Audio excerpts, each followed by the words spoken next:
Salam semuanya. Luar biasa. Tadi saya masuk dalam ke lantai 2, saya lihat kok merah-merah semuanya. Ternyata ini sudah menjelang 17 Agustus. Ya, sekali merdeka, tetap merdeka. Ya, kita merdeka di dalam Yesus Kristus.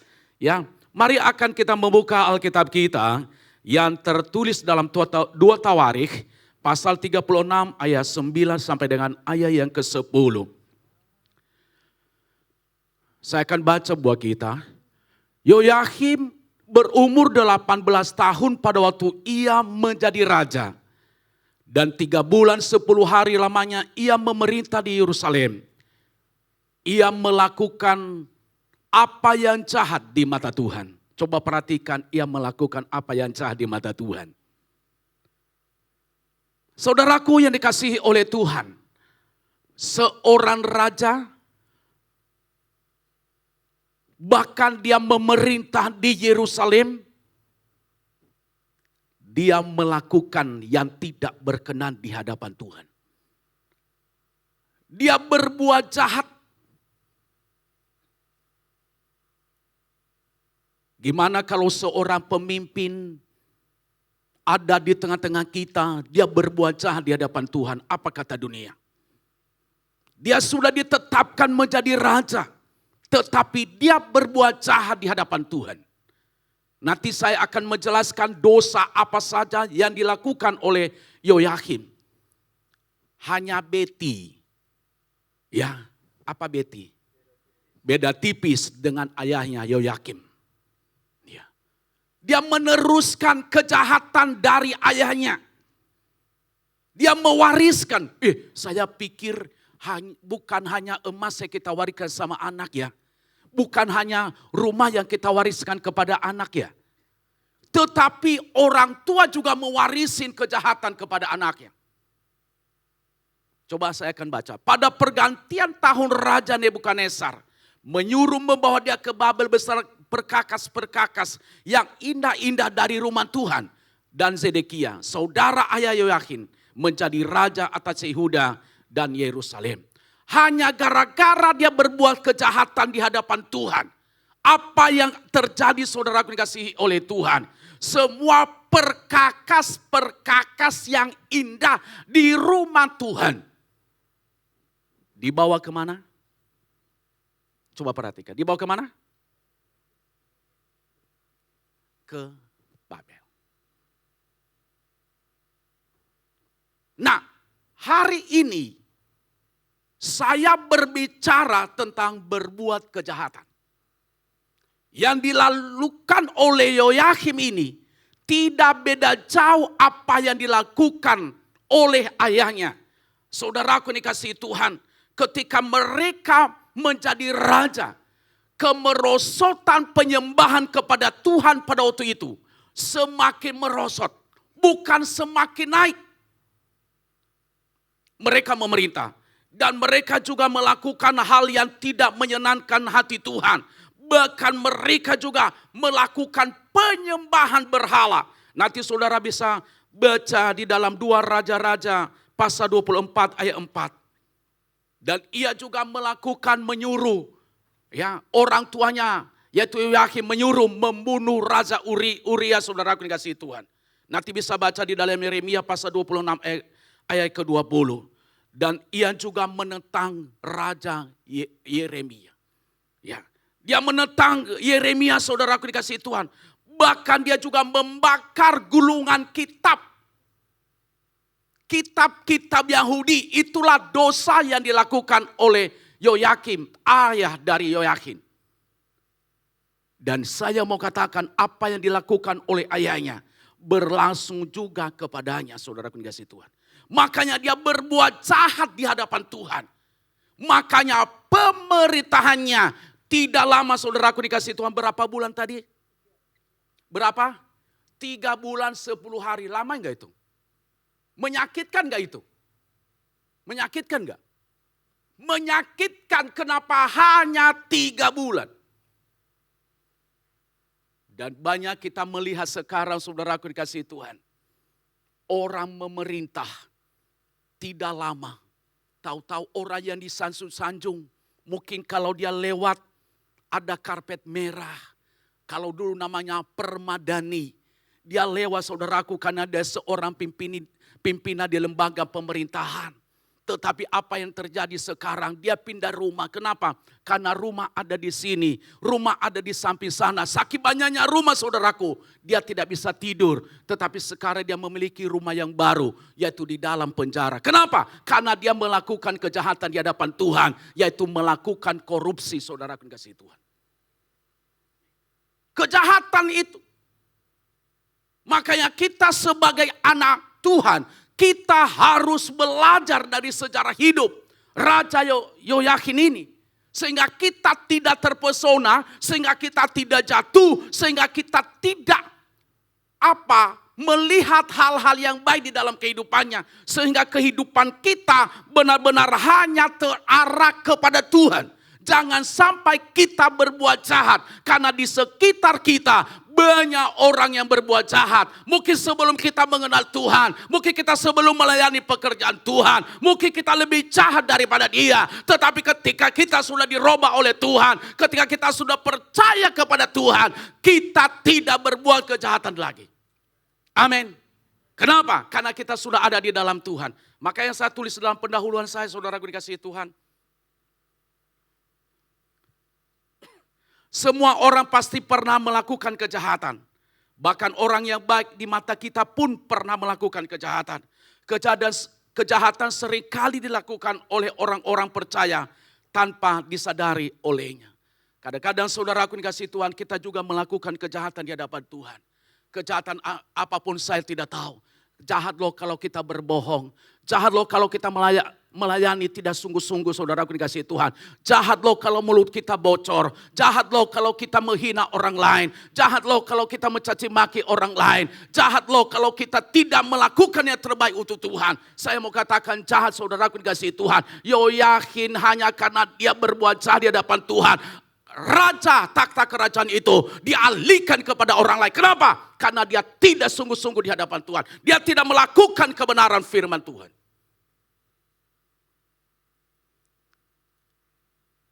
Jangan sampai terjadi dalam kehidupan kita sebagai orang percaya. Ketika terjadi dalam kehidupan kita sebagai orang percaya hal itu, di situ Allah akan menegur kita. Di situ Allah mengalihkan takhta kerajaan itu. Saudaraku dikasihi Tuhan, apa yang dilakukan oleh Saul di dalam Alkitab? Allah berfirman melalui Nabi Samuel untuk menegur, untuk memberikan peringatan, untuk mengajar Raja Saul. Tetapi dia melakukan yang tidak berkenan kepada Tuhan. Disuruh oleh Tuhan melalui Nabi Samuel. Dia harus semua menupas orang-orang Amalek, orang-orang Het. Tetapi dia tidak mengindahkan apa yang disampaikan oleh Nabi Samuel kepadanya. Dia ambillah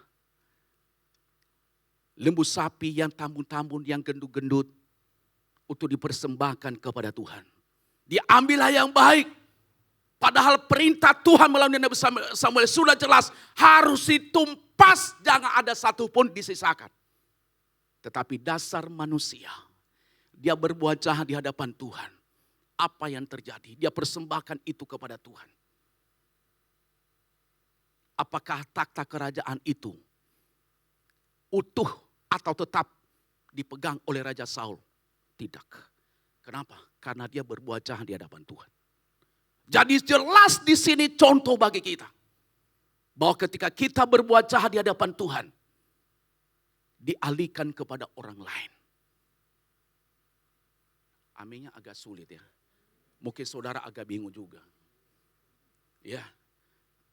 Mungkin saudara, Pak Pendeta, kenapa pagi-pagi ngomong kejahatan? Baru kemarin, baru tadi malam saya datang ke gereja ini, ke dalam gereja menyucikan dosa saya. Ya Tuhan Yesus, ampunilah mereka karena mereka tidak tahu apa yang mereka perbuat. Nah, saudaraku dikasihi Tuhan, itulah yang dilakukan. Kadang-kadang kita tidak sadari kita berbuat jahat. Mungkin kita nuduh orang dia korupsi. Padahal kita korupsi sendiri kan. Benar gak? Hah? Hah? Pernah korupsi enggak? Bohong. Betul saya katakan bohong, kenapa? Korupsi enggak? Mungkin kita korupsi secara materi. Tetapi jam masuk kantor korupsi enggak? Kita jam masuk kantor jam 8, kita datang jam berapa? Jam 10. Korupsi enggak itu? Hah? Korupsi waktu. Alasannya kenapa macet? Macet. Orang baru berangkat dari rumah, udah tinggalnya dari sini lagi. Kantornya Jakarta, macet. Ternyata dia baru bangun jam kantor masuk jam 8, dia baru bangun jam 8. Udah double bohongnya saudaraku dikasih Tuhan. Kadang-kadang yang sadari sebagai orang yang percaya kepada Tuhan. Oh enggak apa-apa kok, saya sebagai anak Tuhan. Nanti ntar lagi minta ampun. Tuhan juga berkata, lu enak banget lu ya. Berapa kali gua mati sama lu. Tetapi saya percaya hari ini, lewat kebenaran firman Tuhan ini, kita akan melepaskan diri kita dari segala kejahatan.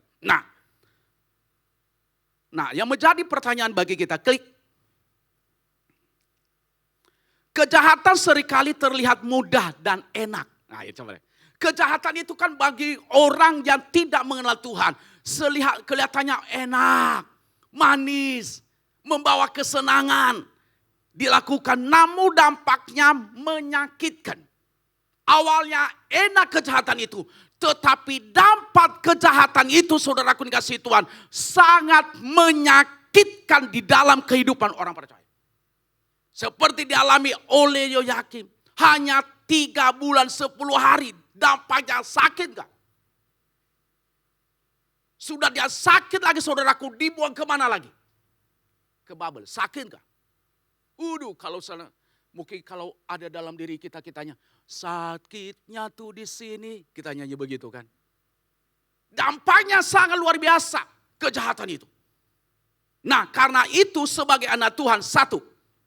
Saudaraku dikasih Tuhan. Satu, kejahatan membuat kita tidak dihargai dan dibenci orang.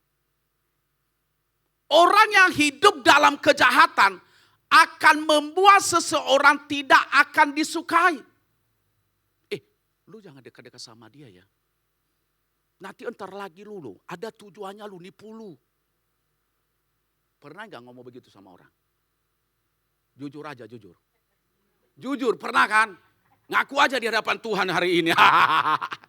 Jangan dekat-dekat dia. Entar lagi lu ada tujuannya. Kenapa dia dekat-dekat sama kamu? Nanti ada tujuannya, kenapa?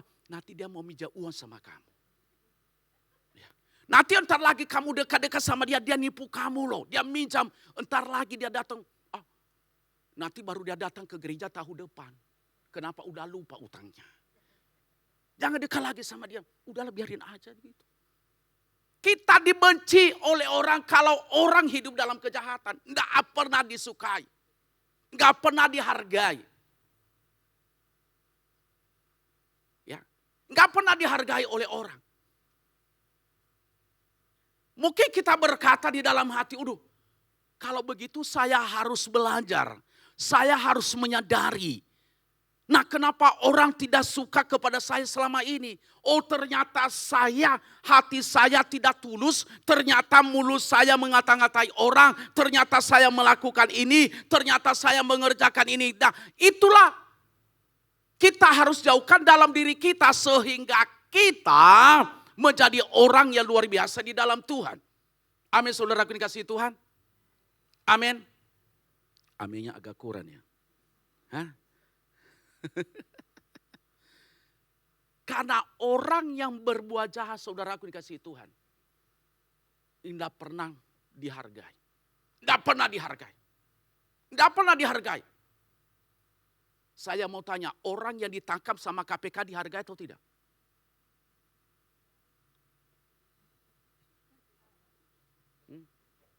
Orang yang disanjung-sanjung dulu begini.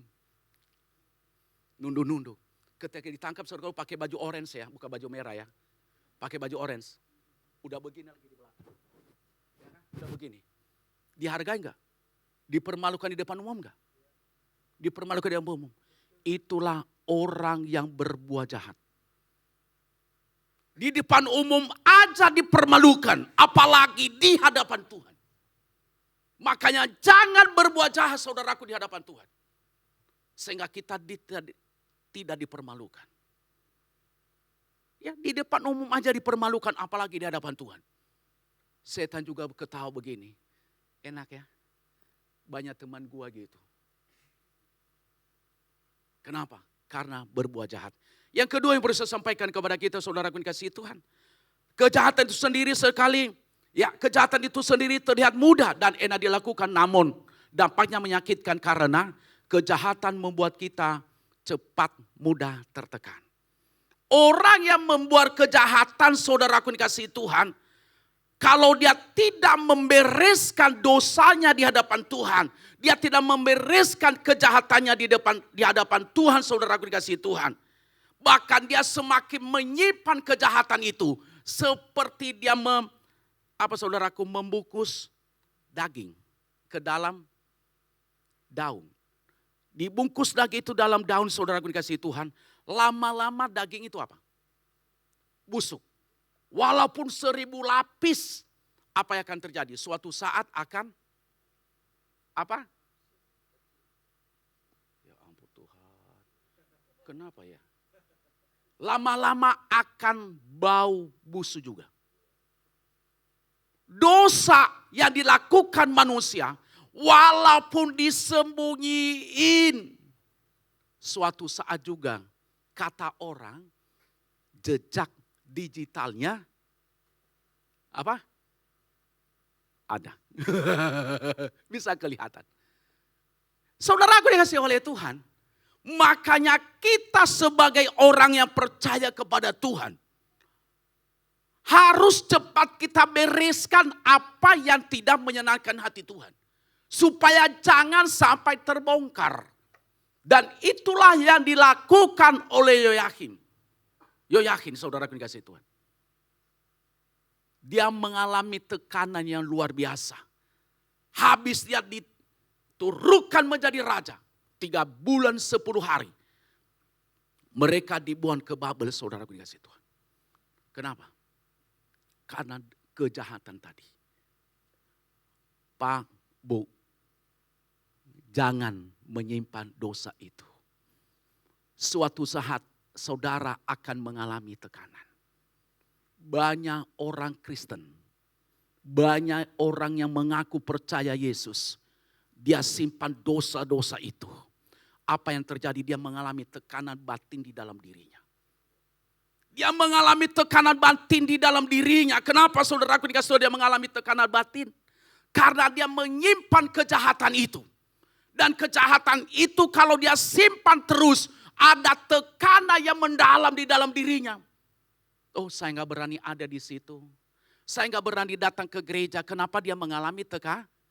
Saya nggak berani ada di komsel. Saya tidak berani hadir di sorga di keluargaku. Saya tidak berani hadir ada di ibadah youth. Saya tidak berani hadir di ibadah hari Minggu. Saya tidak berani hadir. Kenapa saudaraku? Karena dia masih menyimpan kejahatan itu. Dia mengalami tekanan yang luar biasa. Pak.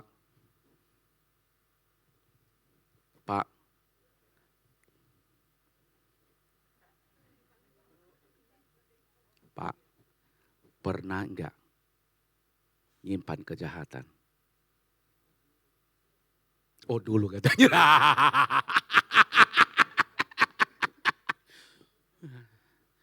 Waktu dulu nyimpan kejahatan itu rasanya enggak bagaimana? Kok ibu-ibu yang jawab? Katanya ibu-ibu kejahatan sejahtera. Hah? Dulu waktu nyimpan kejahatan itu gimana? Stres ya. Apalagi? Hah? Atut. Oh takut katanya. Apalagi? Waduh nanti istri saya ketahuannya. Nanti kalau kamu ngantar saya ke rumah ya. Nanti 50 meter dari rumah ya. Nanti di pintu kalaser aja ya. Jangan kamu masuk ke dalam komplek. Itu kan bawa kejahatan kan. Ya kan? Rasa takutnya gimana? Nanti kalau meluk saya ya. Jangan pakai parfum dulu. Oh enggak, saya enggak pengalaman itu. Enggak pengalaman saya gitu, enggak. Ya karena baca. Gua baca. Hah? Saya baca itu karena itu yang terjadi. Udah. Nanti nyampe di rumah. Ih, gajimu berapa sih? Ya kan. Kalau lagi berjahatan, oh gaji saya hanya begini. Loh, gimana yang lainnya? Oh udah apa-apa. Oh gaji kamu kasih istri semua. Iya. Padahal dia buat 2 slip gaji. Nah, mudah-mudahan gak ada di sini. Bapak-bapak gak ada. Mudah-mudahan. Karena sekarang ada istri zaman now. Jangan heran juga si istri juga sekarang. Alah. Ibu-ibu juga sekarang luar biasa. Tanya suami, gaji mana mah? Wah, papa nggak tahu ya. Bayar pembantu, bayar listrik, bayar apa? Air. Belum lagi air mineral kita beli. Uang sekolah anak-anak, ongkos pakai membantu semalam.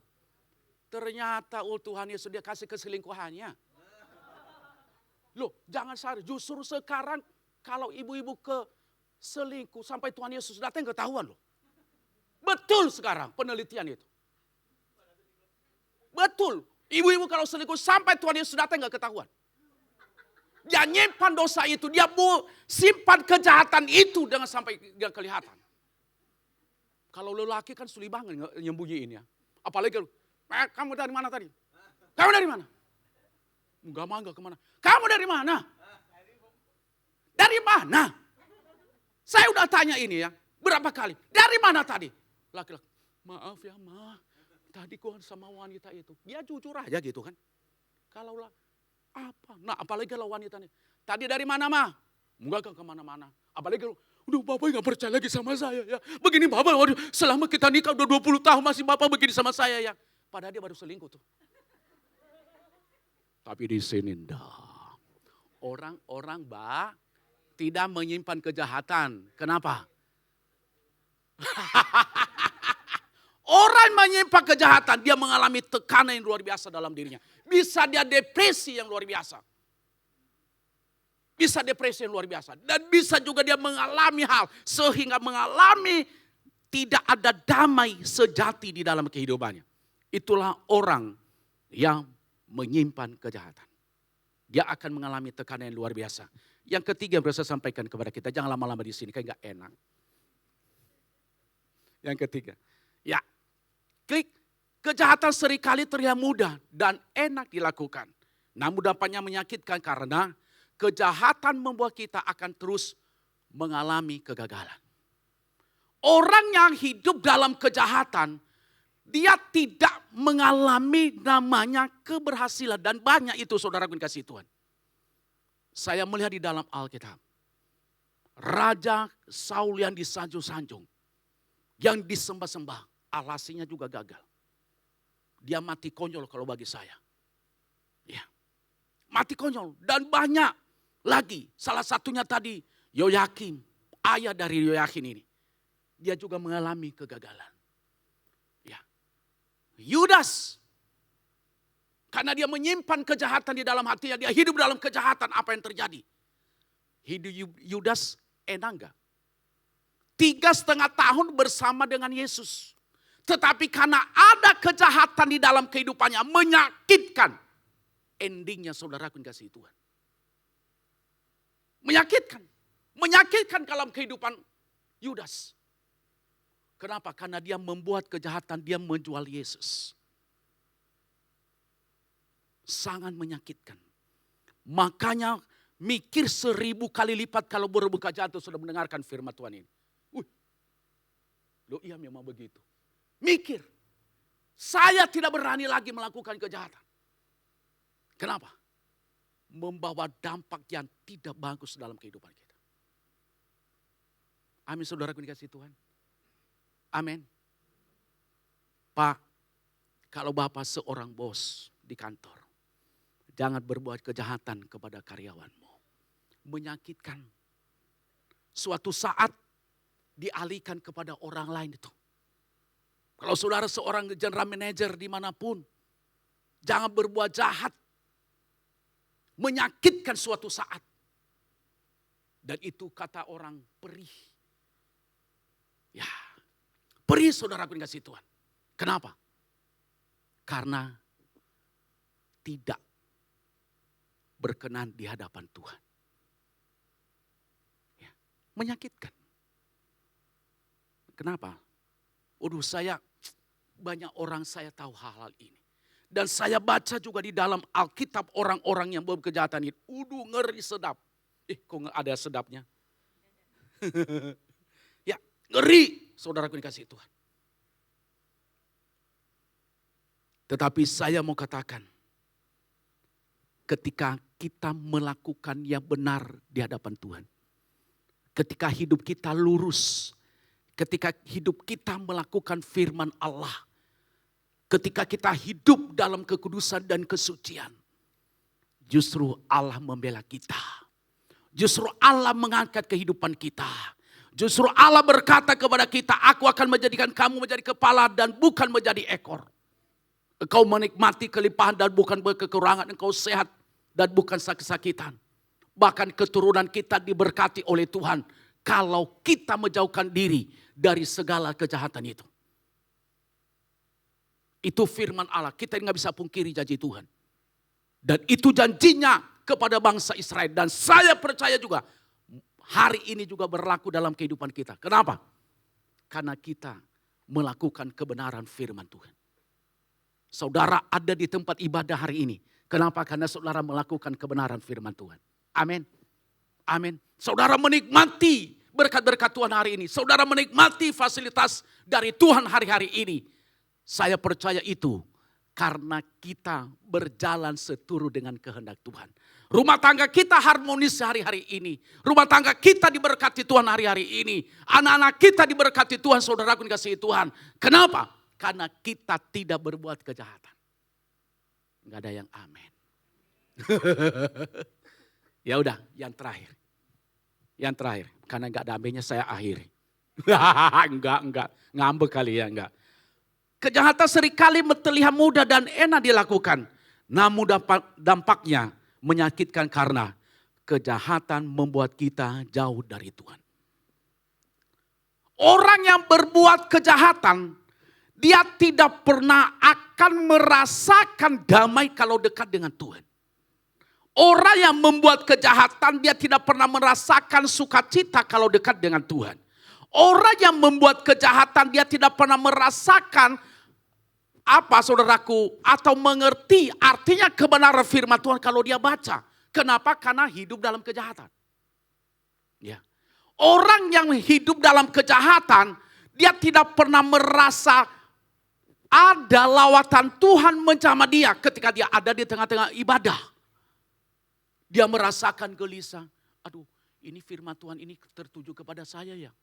Ini tadi pendeta jahat sekali ya. Gua minggu depan gak datang lagi ke gereja. Kenapa? Firman Tuhan kenapa dia tujukan kepada saya? Oh Tuhan Yesus. Gak ada pendeta yang ngomong begitu loh. Pendeta itu menyampaikan kepada siapa saya. Ya kan? Ya kan? Oh gue lagi gak ada lagi. Kalau pendeta itu yang khotbah. Kenapa? Itu dia bongkar dosa saya tadi di gereja. Nanti saya cari pendeta yang lain. Alhasilnya pindah gereja. Sampai Tuhan Yesus datang gak pernah mengalami perubahan di dalam kehidupan. Itu orang yang yang berbuat kejahatan. Jadi hubungannya dengan Tuhan itu tidak pernah harmonis. Hubungannya dengan Tuhan itu saudaraku selalu jauh. Makanya orang yang berbuat kejahatan, saudaraku saya mau ingatkan, dia tidak pernah menikmati kesuksesan sepanjang hidupnya. Orang yang berbuat kejahatan kalau dia tidak bertobat kepada Tuhan, dia tidak pernah menikmati kedamaian. Kenapa? Karena hubungannya dengan Tuhan jauh. Dan kita melihat di dalam Alkitab orang-orang yang berbuat jahat. Saudaraku selalu lari di hadapan Tuhan. Apa yang terjadi? Kadang-kadang ada yang ditelan sama bumi. Ya, ada yang diobrak-abrik sama setan. Orang yang berbuat kejahatan. Betul. Anak-anak Skewa saudaraku dikasihi Tuhan. Di dalam Kisah Para Rasul. Karena mereka berbuat jahat. Mereka memanggil nama Yesus. Apa yang terjadi? Hidup mereka dipermalukan oleh setan. Saudaraku dikasihi oleh Tuhan. Biarlah melalui kebenaran firman Tuhan ini, kita harus mengerjakan bagian kita.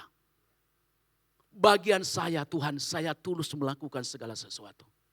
Bagian saya Tuhan, saya rindu setiap saya beribadah kepada Tuhan. Saya menikmati hadirat Tuhan. Tuhan bagian saya datang beribadah kepada Tuhan. Baik di komsel atau surga di keluargaku. Saya rindu, biarlah lawatan Tuhan akan nyata di dalam kehidupanku. Jauhkan saya Tuhan dari segala kejahatan. Bebaskan saya dari segala kejahatan Tuhan yang mengikat kehidupan saya. Sehingga ketika saya beribadah kepada Tuhan, ada damai, ada hadirat Allah melawat saya dan memberkati saya. Dan saya menikmati berkat Allah juga di dalamnya. Saya akan tutup saudaraku sebagai penutup dalam khotbah saya ini. Kejahatan berujung pada kesengsaraan dan kebinasaan. Anak-anak Tuhan tugasnya melakukan kebaikan dalam kebenaran, bukan kejahatan. Amin saudaraku dikasihi Tuhan. Yaitu tugas kita hari ini. Kita melakukan kebaikan dimanapun Tuhan tempatkan kita. Kita melakukan kebenaran dimanapun Tuhan taruh kita. Katakan ya di atas ya, tidak di atas tidak. Sesudah itu sudah dosa.